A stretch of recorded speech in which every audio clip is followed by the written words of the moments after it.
মোহাব্বতের সাথে সবাই পড়েন, কুল ইন্না সালাতি ওয়া নুসুকি ওয়া মাহইয়ায়া ওয়া মামাতি লিল্লাহি রাব্বিল আলামিন।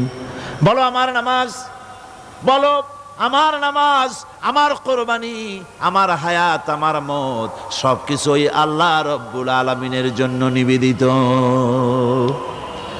আমার বেঁচে থাকা, আমার মরে যাওয়া সব আল্লাহর জন্য। সে আল্লাহ রাব্বুল আলামিন, তার জন্য সবকিছু নিবেদিত করতে হবে।